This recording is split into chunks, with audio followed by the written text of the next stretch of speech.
Good morning, everyone. Today we are going to get into this new fluid hot press finish 100% cotton 8x8 paper that I got off Amazon.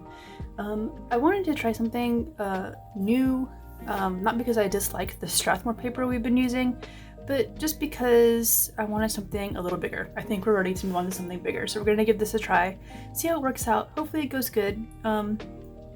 Really the only thing I've noticed so far about this paper is that it has just a tiny little dent in here from I guess from shipping. I don't know if you can see that, but yeah, that kind of sucks, but it's very minimal, so we'll work around it. It won't be a big deal.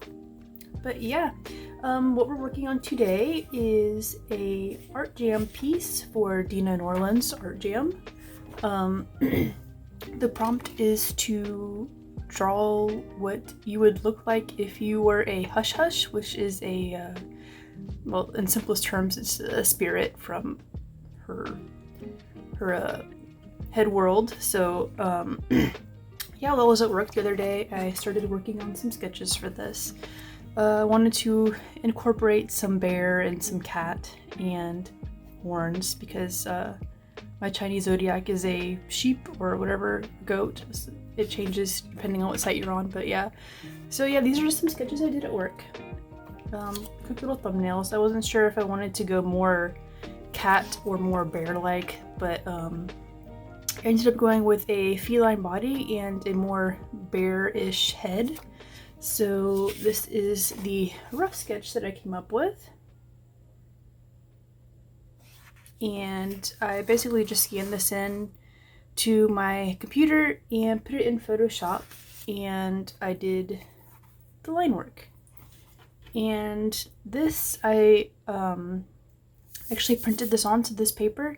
Never used this method before, so I am very curious to see how this works out. I'm really hoping that it doesn't bleed.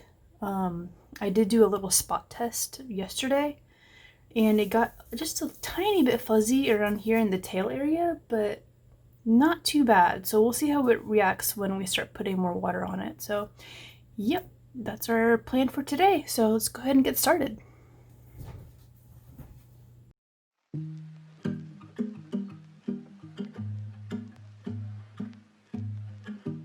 All right, first things first. I just wanted to go into a little bit of background of this piece and what I wanted to accomplish with it. As you know, if you've been around this channel for a little bit, I've recently done a lot of experimentation with various mediums in a fairly short amount of time. So with this piece, I was kind of just wanting to see how I could combine some of these things I've been using on a slightly bigger scale than what I've been doing. I found that I really enjoy using watercolor as a base for colored pencils and various other art supplies rather than doing a painting entirely in watercolor.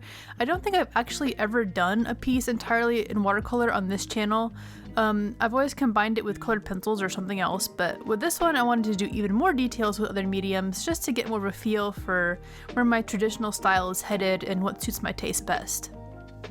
I'm pretty sure all the materials I used, aside from the paper, are ones you've seen on this channel before, but I'll have them linked down below if you'd like to take a look. So that's where I wanted to go with this as far as materials. And as far as the character we have here, I'm just going to go ahead and say that the prompt was kind of out of my comfort zone. For some reason, I've always had a difficult time creating any character that is supposed to represent me. It just feels really weird to me personally, as I'm not really someone who enjoys putting myself out there. I've tried creating mascot type characters in the past, and I can never really connect with them in the way I can connect with my other brain children who are supposed to be completely unrelated to me as an individual. I don't have anything against people who enjoy this type of thing, but for me, it's just not my cup of tea. It just seems like something that's way too personal for my own comfort, if that makes sense. I don't know. That being said, I almost didn't do this month's art jam as a result, but I didn't get to participate in the last one, so I was just like, you know what, I'm just gonna do it and try to have fun with it. So, like I said, I whipped up some sketches while I was at work, and since, as far as I understand it at least, hush hush are primarily mixtures of various animals, I decided on some animals that seemed kind of similar to how I behave. Since I'm largely a solitary individual, I chose to make this creature mainly out of solitary animals, so that's a bear and a cat. For some reason, combining these animals in the head made it come out kind of wolfish, but I think the bear part is noticeable enough. I contemplated giving this creature a bear booty because I got some junk in the trunk myself, like, just being honest, but ultimately I enjoyed drawing the cat body more, so I just decided to go with that. Besides, it gave me an excuse to draw a nice poofy tail, and I do love those. And the horns, like I said, were inspired by my Chinese zodiac, which is a sheep or a goat depending on where you're getting your information from. I thought they'd give the creature a little extra something to make it more obviously fantastical. And lastly, for the color scheme of this creature, I of course could not resist going with a blend of my favorite, blue, as well as a hint of the natural browns I do so enjoy working with. The blue coloration, as well as the breath wisp the creature's blowing out, are also meant to symbolize my love for the cold, which I am definitely feeling right now, as we've had an amazing cold front here in the southeast. I am loving it. I can feel myself coming alive again as this miserable summer heat fades away, so I absolutely needed to include that somehow in this critter. I imagine it probably has some kind of ice ability if Hush Hush even have powers. I'm not 100% sure on that. But yeah, I'm happy with the animals I chose for this critter because I really prefer drawing beefier animals as opposed to more trim animals, because I feel like the round shapes are just easier and more fun to draw than angular shapes. Personal preference, I guess. So in spite of the hesitation to do this prompt, I actually really enjoyed coming up with this creature and getting it down on paper.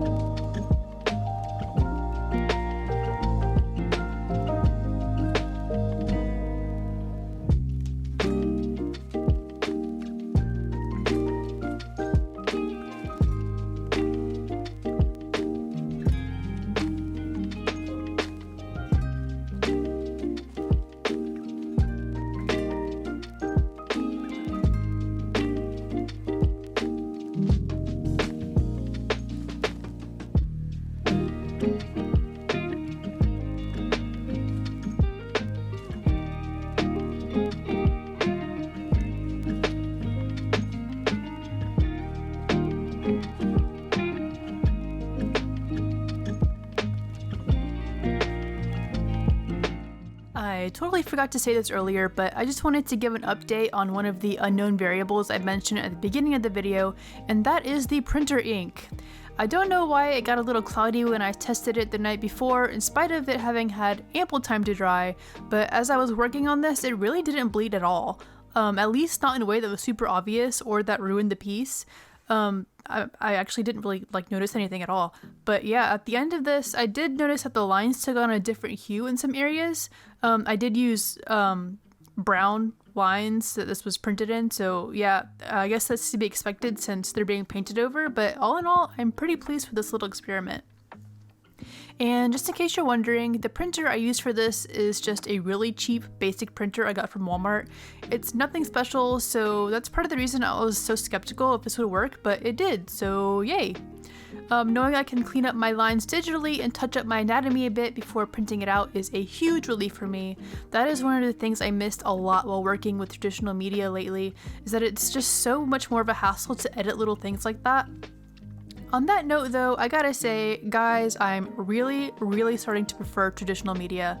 Every time I try to do a piece only with Photoshop or only with Procreate these days, it just doesn't feel as fun as working with traditional media. I don't know what it is. I feel like maybe some of it has to do with how lazy I tend to get when I work digitally because it is so easy to fix mistakes. I just feel my concentration slipping all the time because it's not challenging me in the same way traditional media does. I feel like in some ways, for me at least, traditional media is also faster because I can't blow the image up to obsess over microscopic details. And there's always what I've known about myself, and that is that I can get much more organic and natural looking lines in my art if I do it traditionally. I've always preferred sketching traditionally for that reason and then doing the rest digitally, but now I'm kind of wanting to move to doing almost all of my art with traditional media. I don't know if it's just a phase, but I'm having fun nonetheless, so we'll see where this takes me and for how long I get to ride this wave. And here again, these are just my personal preferences. I know a lot of people prefer working digitally, so I'm all for doing whatever feels the most fun and natural for you.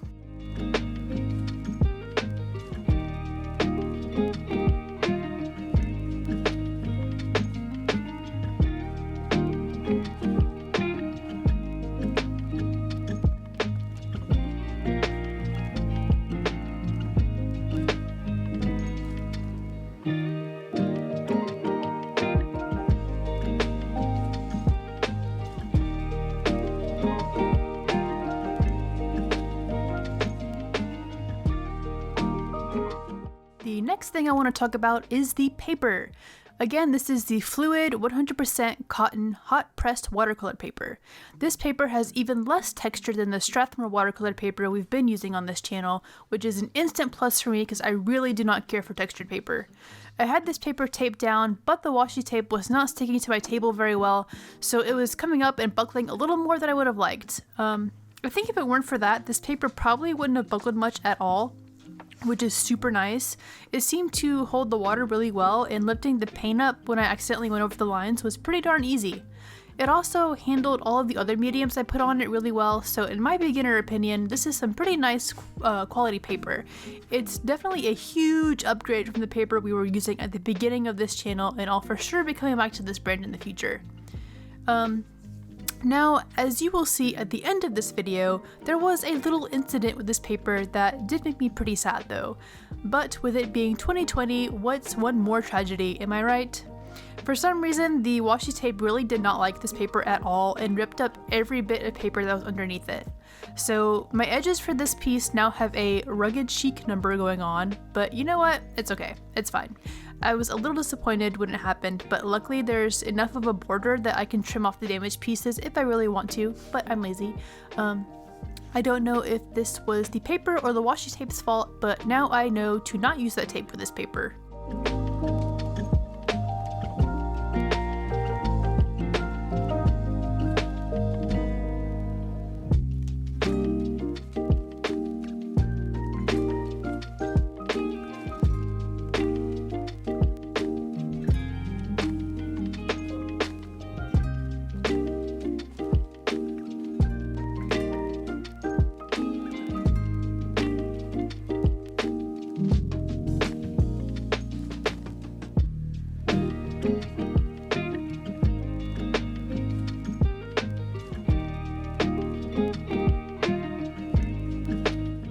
As I was nearing the end of this piece, I decided to go out on a limb and pull up my gouache.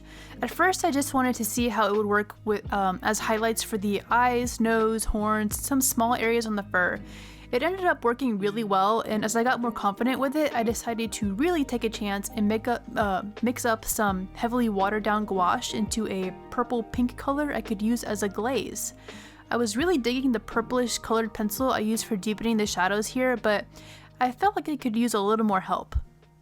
Now, fair warning, my phone ran out of memory unbeknownst to me while I was doing this, so I didn't manage to get all of the gouache shading in here.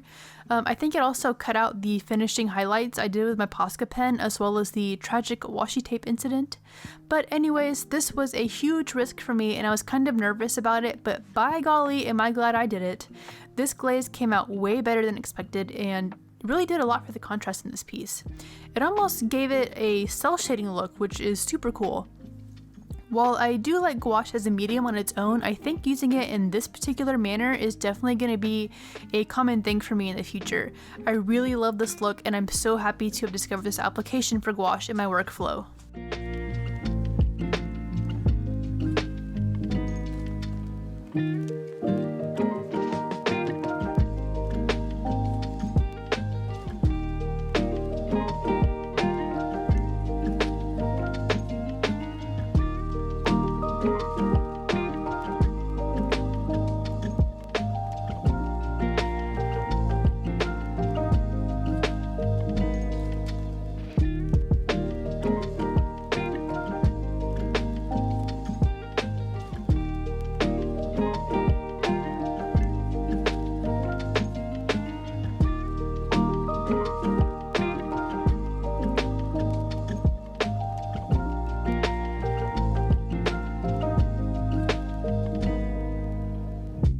And this is about it. Overall, I really enjoyed working on this piece.